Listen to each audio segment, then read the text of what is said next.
Good morning family, it's great to be with you. Goeiemôre aan al ons besoekers vanoggend. It's lekker om julle hier by ons te hê.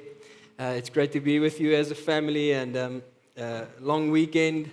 So great to see so many of you here this morning and to share with you the word. My name is Rudo. I'm part of the eldership here at this congregation and what a privilege to share with you the word, a word that's not part of a sermon series, but a word that I feel this morning for each one of us, for me definitely. But I pray that God will come and speak to each one of our hearts, and I pray that it's an in-season word for each one of us this morning. You're welcome to open up your Bibles if you have your Bibles with you this morning. You can we're going to stay in the same text for quite a while this morning, and so we're going to study it together. You can also follow me on the screen if you don't have your Bibles with me, and I pray that we're going to have an incredible time. 2 Chronicles 20, and open up in 2 Chronicles 20, verse 15. It says, "Thus says the Lord to you," right? So this morning we know that God is in this place, amen, and He's speaking into each one of our hearts. And are you ready to receive a word from Him? Here we go. It says, "This is what the Lord says to you, do not be afraid. Do not be dismayed at this great horde, multitude, army, people, crowd, situation, whatever. For the battle is not yours, but it is God's." It is not your battle, it is God's. And so, it is always wise to choose our battles, right? Do you think about this morning when you were maybe a little bit late and fingers was pointed and questions was asked and coffee was forgotten and now you're late? Choose your battle, right? Because you still want the lunch.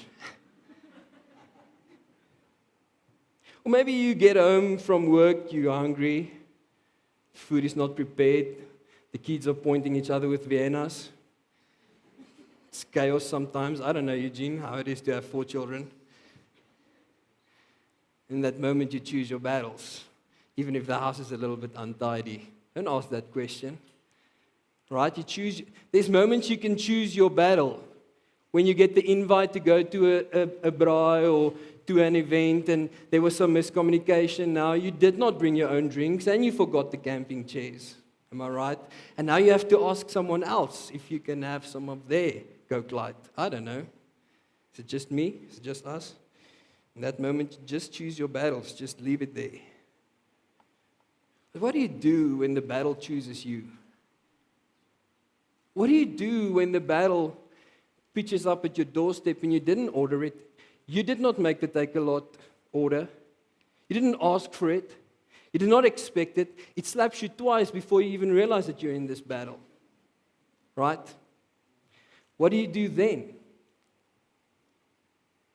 So the sermon topic that I want to share with you this morning is unexpected. It's unexpected.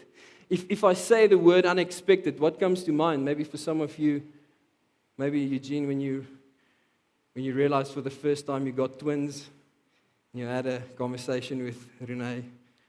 Was it like, that was a bit unexpected? No, for some of us, there's moments that you can go to and you know, yes, I've just put my food in the oven and now it's load shedding, and that's a bit unexpected, right? We are dealing with so many unexpected things in our lives. And so we're going to look at the story of King Jehoshaphat in 2 Chronicles 20 from verse 1. And so we're going to pray and then we're going to read the scripture together. Father, thank you. Thank you for your word, and thank you that we can look at your word, learn from your word, Lord, apply it to our lives, and know, Lord, that you are our God, the same God throughout all generations.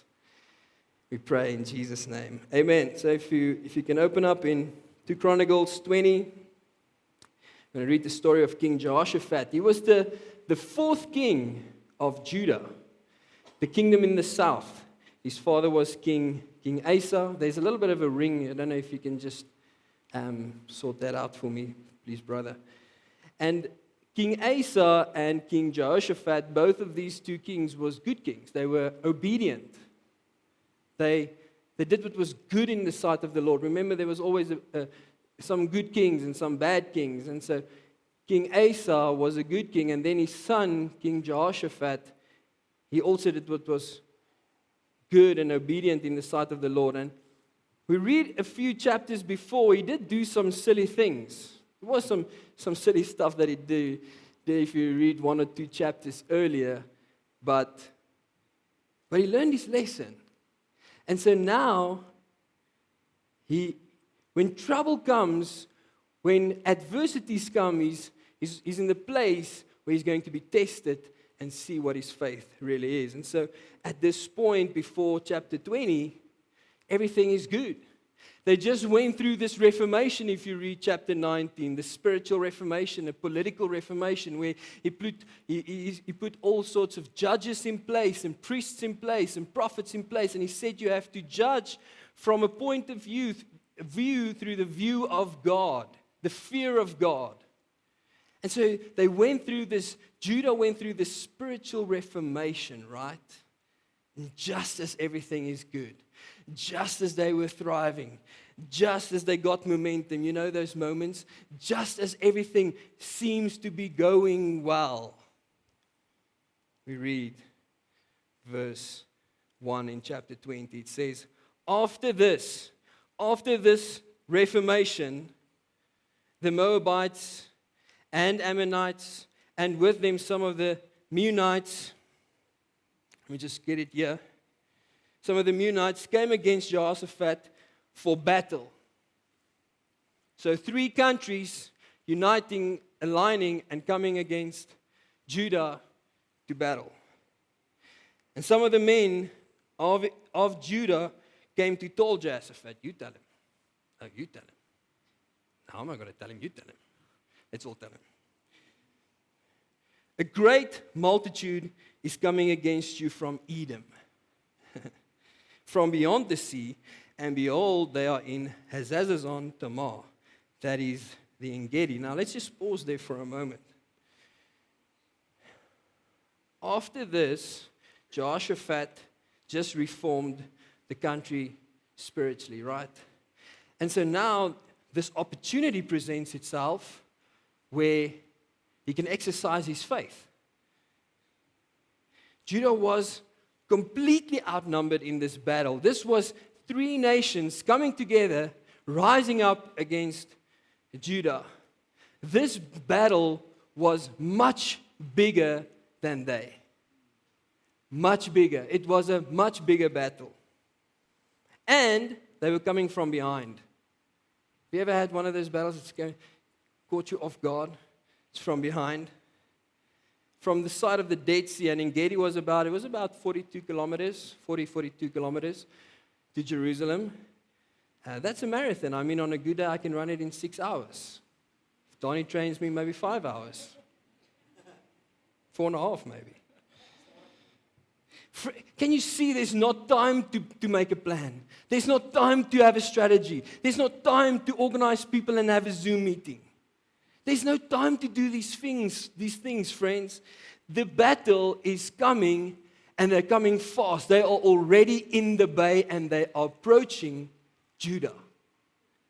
This battle is coming onto them fast. Have you ever had the thing that caught you off guard? Completely off guard. There's no time to read a book, no time for a strategy, no time to consult 12 people. Have you ever had that moment where the battle is on your doorstep and you didn't ask for it? Came from the back. An unexpected battle. And for us, one of these moments was, maybe some of you know this. Just want to grab this. Maybe some of you know this, that a year and a half, almost 2 years now ago, my son, he was diagnosed with a medical condition, and so he wears this little trachea all the time. Okay, so it's a little pipe like this, and I don't want to go into the detail of that, but just when this battle happened, right? Just when we received this battle, which was another story and a very unexpected battle on his own, right?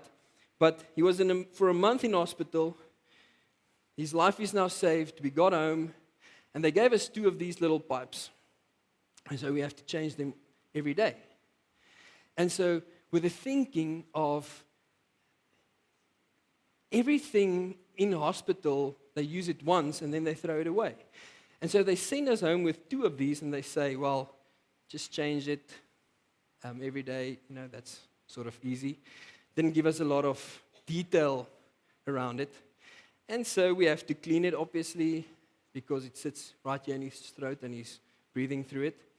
And so one day, literally in the first week since we have Sammy back home, my wife put this little pipe in, if you have kids and you sterilize the bottles and everything in a buck or a bowl, you put it in the microwave.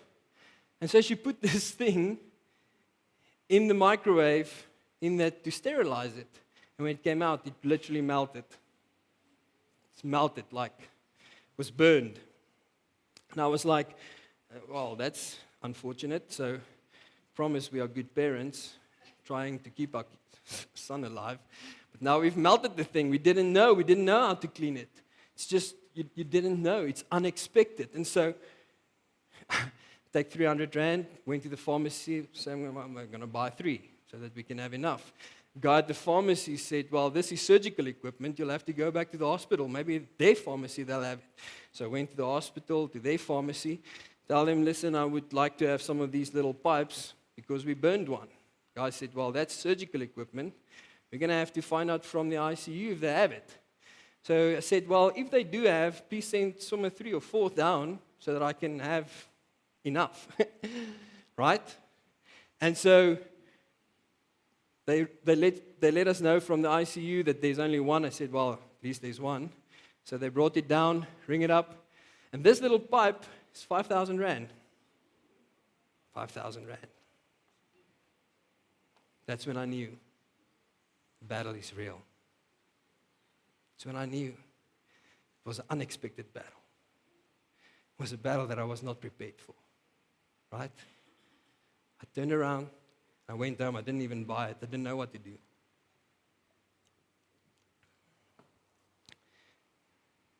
So look at what Jehoshaphat did. This fight was bigger than him. You know those fights that's just bigger than you? Came from behind, caught you off guard, slapped you twice, didn't even know that you're in this battle. Verse 3, it says, then Jehoshaphat, I'm going to read from my Bible. Verse 3, it says, then Jehoshaphat was afraid, and he set his face to the Lord. I love that response. He was afraid, but he set his face to the Lord. And proclaimed a fast throughout all Judah. And Judah assembled to seek help from the Lord. From all the cities of Judah they came to seek the Lord. And Jehoshaphat stood in the assembly of Judah, the new temple, the temple that Solomon just built, the place where the ark is, the presence of God is. Jehoshaphat stood in that place. God's presence is in that place. And he was saying, and Jerusalem and in the house of the Lord before the new court. And he said, O Lord, starting to pray, God of our fathers, are you not God in heaven? You rule over all the kingdoms of the nations. In your hand are power and might, so that none is able to withstand you. Did you not, our God, listen to how he's starting to remind God, did you not, our God, drive out the inhabitants of this land before your people Israel and give it forever to the descendants of Abraham, your friend? Let's pause there again for a moment. We don't always know how to respond, friends. When a battle comes up to you and it's unexpected, how do we have to know how to respond? You don't always know how to respond. It's almost like an unexpected response even in this moment. Because just 2 chapters ago, Jehoshaphat was in a battle. He did face a battle. But that time, he went with Ahab. And he almost got himself killed. And so he learned the lesson. But what he could have done is, he could have assembled the armies. There was an army ready and prepared, in a sense. There was men. He could have assembled the army and said, well, I don't know what to do, but we're going to fight, right? He even could have phoned the king of the north. At that stage, Ahab died in that silly thing that they did. And so his son was ruling, Ahaz. Let's try it again. Ahaziah, he was ruling. And so he could have told him and said, listen, you owe me. I almost got myself killed and my country lost. And so now you owe me. You have to come and help me. And so he could have asked the north to come and help them here in the south and fight the battle. But not this time. Not this time. This time he turned to God. This time he prayed. This time he called a fast. This time he realized that this fight is bigger than him. They do not know how to do it. And he started reminding God of who he is and what he has done. Did you pick it up? He said, are you not God of the heavens? We are here on the earth. Are you not the God of the heavens? Are you not the God of the heavens? Did you not, our God, drive out the inhabitants and gave this land for us? Is that not what you already have done? And it wasn't connected to a time period. You did it forever. You gave this land to us forever. And he started reminding God of who he is and what he has done in the past. Don't take on a fight that's not your fight, friends. Don't take on a battle that's not your battle. You see, people have their own opinions over your life, and sometimes the comments on Facebook is not your battle. There's certain areas in your life with certain battles that's not your battle. It is bigger than you. Can you see this morning that there's battles in your life that's bigger than you? It's not your battle. It's not your battle.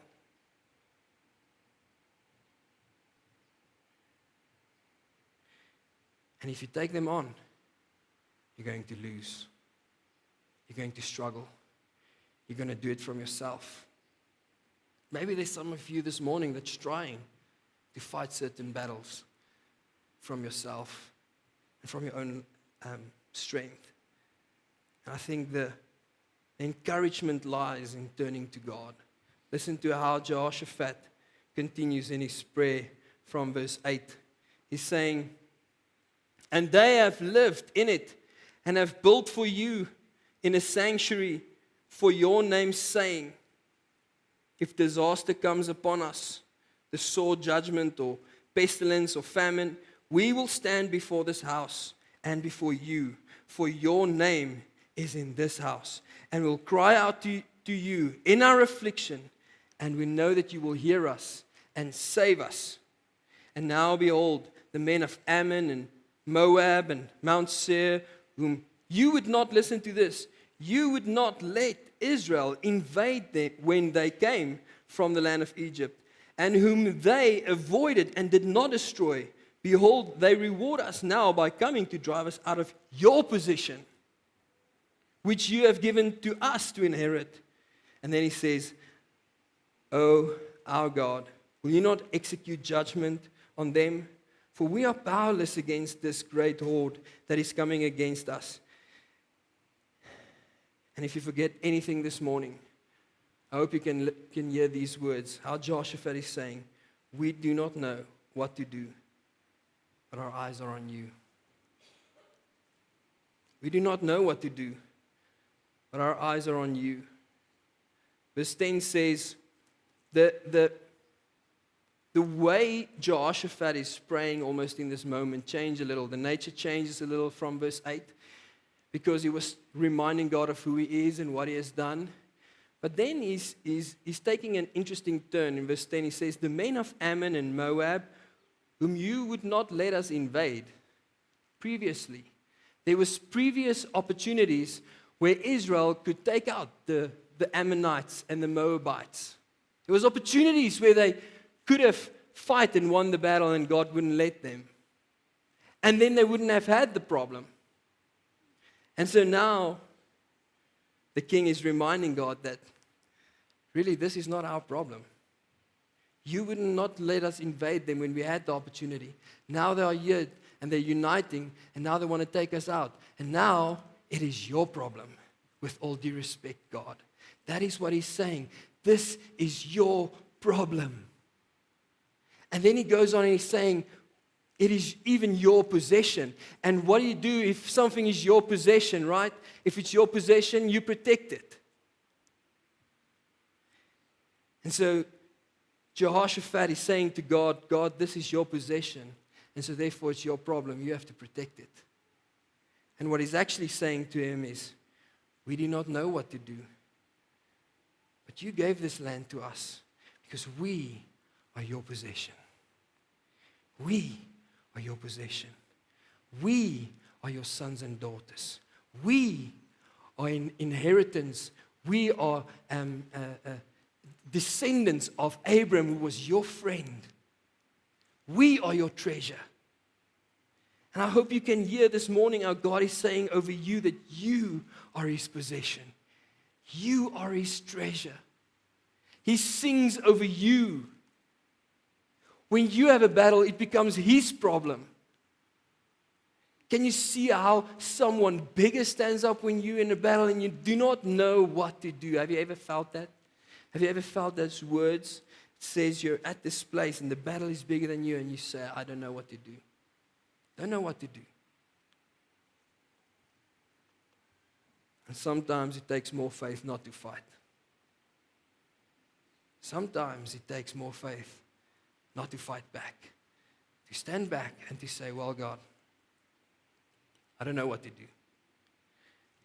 I don't know what to do about this thing, but I see this battle. And so I went home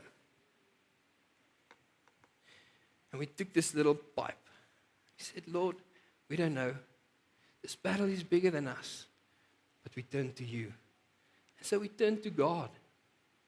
We turned to God. We said, Lord, we turn to you about this thing. I mean, I could have used the savings of the children to buy this thing. The medical aid didn't want to pay it. We already had 2. They already gave us 2. We messed one up. So the battle belongs to God. And we said to Lord, we don't know what to do, but our eyes are on you. And we are expected to see what you are going to do. Almost an unexpected response, because in our day and age, we love to do everything from ourselves. That is what we do. We do it from ourselves. And the unexpected response is that we turn to God, because it takes more faith not to fight. And so let's continue verse 13, and we see the unexpected victory. See how God responds when we say to God, God, I don't know what to do. This battle is bigger than me. It came from behind. Meanwhile, all Judah stood before the Lord with their little ones, their wives and their children. And the Spirit of the Lord came upon Jahaziel's wives and their children. Spirit of the Lord came upon Jahaziel. Listen to this. The son of Zechariah, the son of Benaiah, the son of Jael, the son of Mattaniah, a Levite of the sons of Asaph in the midst of the assembly. Why did you read all these names? Because in every one of these generations, God showed that he is faithful.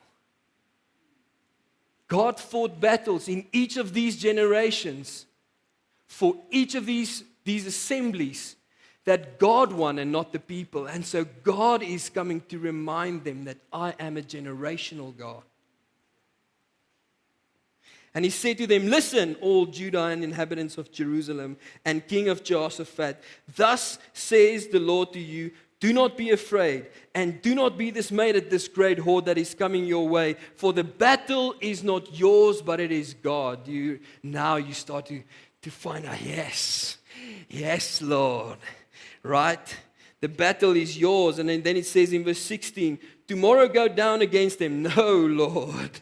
Right?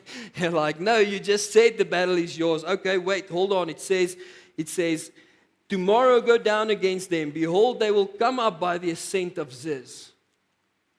You will find them at the end of the valley east of the wilderness of Jeruel.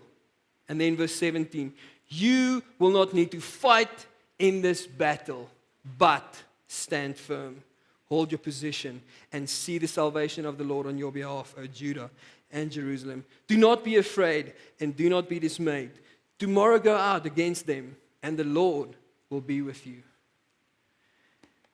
Very interesting, in contrast to earlier battles in chapter 13 and 14, you can go and read, they had to fight. There's sometimes, friends, I'm not saying this message is not saying that now you have to leave everything. I'm saying there's certain battles that we are fighting that's bigger than you, that's not your battle to fight. Choose your battle. Then there's battles. Maybe you are going to fight like we see in chapter 13 and 14. They were fighting. But this time, Judah's part was only to pray for God's help, trust in His word, worship Him, and then watch thankfully what He does.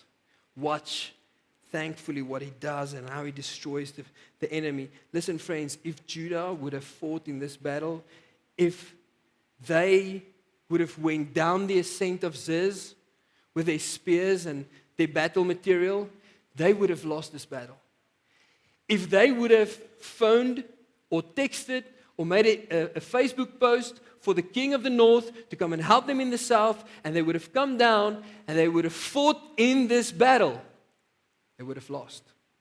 100%. They would have lost this battle. Because this battle was not their battle. That does not mean they were not going to face it. God is saying, get up. Stand firm. You're going to face them. You're not going to fight them.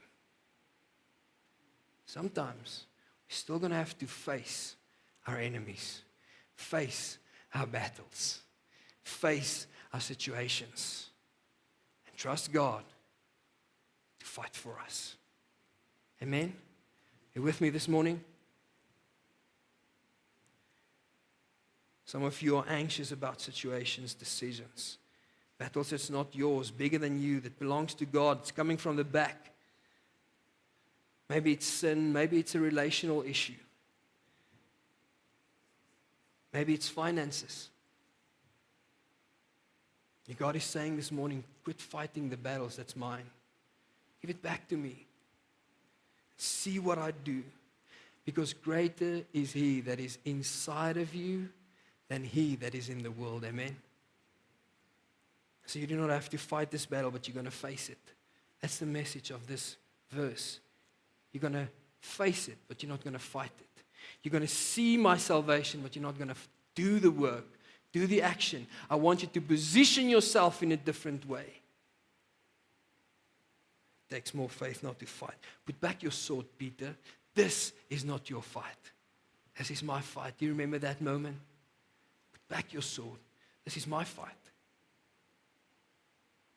And so in some way, we do not know how it happened, but someone heard about our situation. Do not know. To this day, I do not know how. Someone heard about this thing that's a real battle now for us. We do not know when we're going to hit the next one. But we only heard afterwards that our complex started raising money within the complex community. And within a few hours, we had enough to pay this thing double. It's not my battle to fight, friends. It's God's battle. There's certain battles that's bigger than us. That is only God's to fight.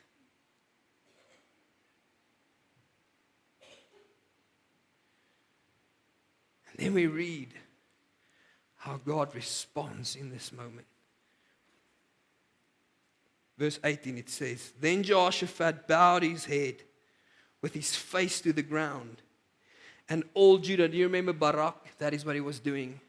He was lying with his face to the ground. He was worshiping God of what he's just saying. This is not your battle. I will face it.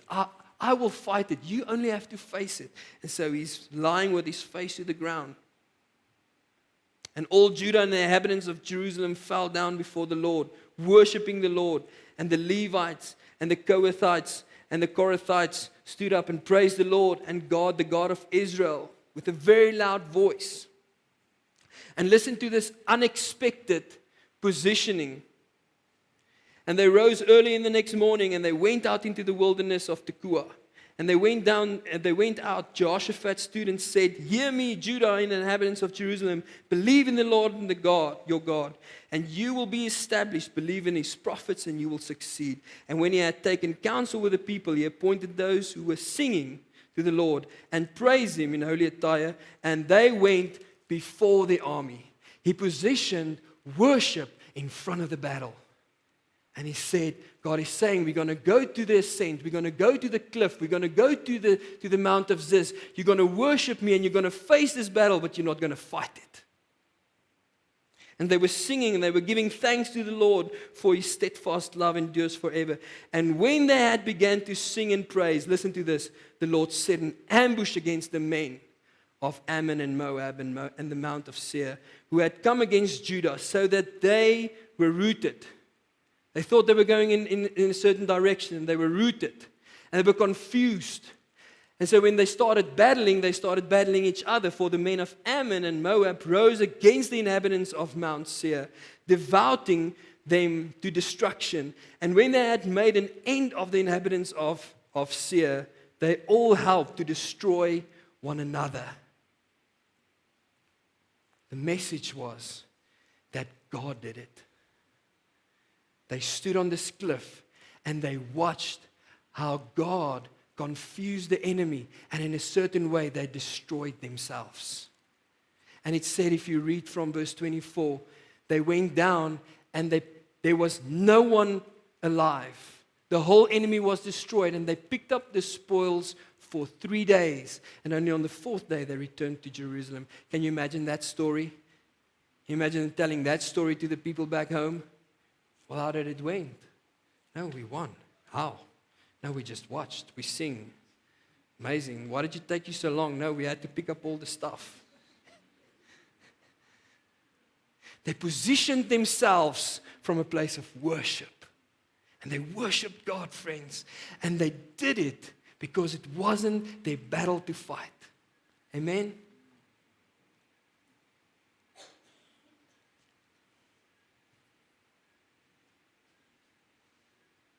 What does the gospel say? Listen to this, John 3 verse 16. Very familiar verse. For God so loved the world that he gave his only Son, that whoever believes in him should not perish but have eternal life. Verse 17. For God did not send his Son into the world to condemn the world, but in order that the world might be saved through him. God gave his only Son so that we do not have to fight the battles that's bigger than us. That's why God gave his Son, so that we can be saved. That is what Jehoshaphat was saying.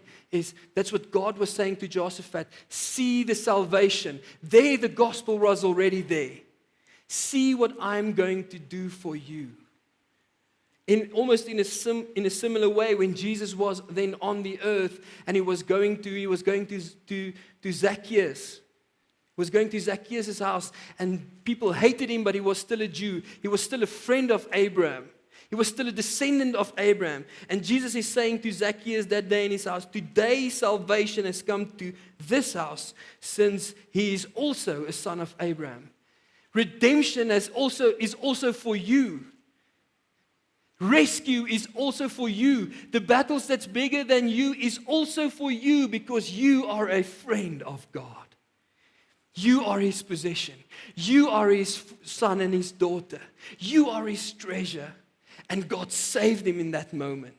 That is why Jesus came, is for us, friends, to be saved. To come and fight this battle on our behalf. And I know that there's real things that's going on in each one of your lives today, this morning. And my prayer is this morning that you can hear that verse that says where Jehoshaphat was saying before God, I do not know what to do. In my situation, my circumstances, I do not know what to do. And our God is saying, You do not have to fight this battle. This is my battle. When the battle is too big for you, I want to ask you to this week, every morning this week, don't you want to read? Just read Jehoshaphat's prayer.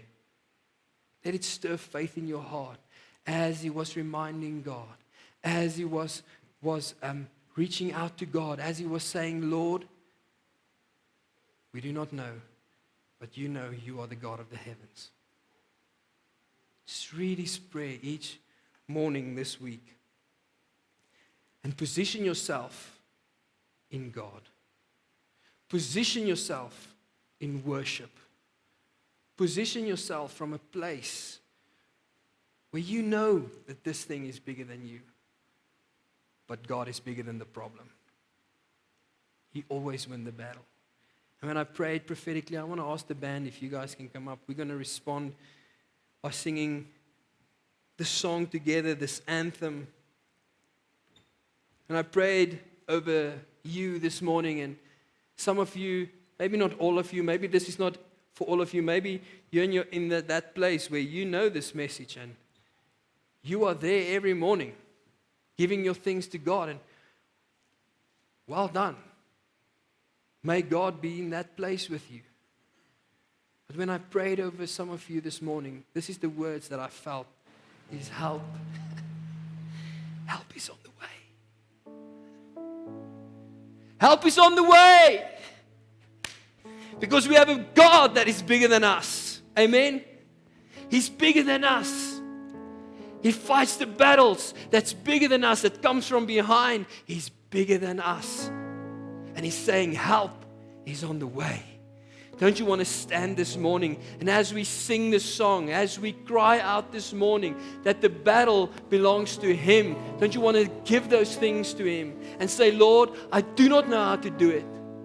I do not have the wisdom. I do not know how to fight this battle, but I'm giving it to you because you are bigger than anything. You always win the battle.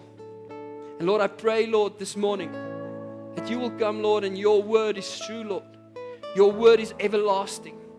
These stories are everlasting, Lord. We learn from it and we try only, Lord, to apply it to our lives with the help of your Holy Spirit. And in this moment, Holy Spirit, I want to ask that you will come into each heart and make known to us the things that we are battling that is only taking up time. That's exactly what the devil wants. He wants to keep us busy with things that we're not supposed to do. We're not supposed to battle. Help us, Lord, to give it to you so that we can focus on the things that you have called us to do. Thank you for this word.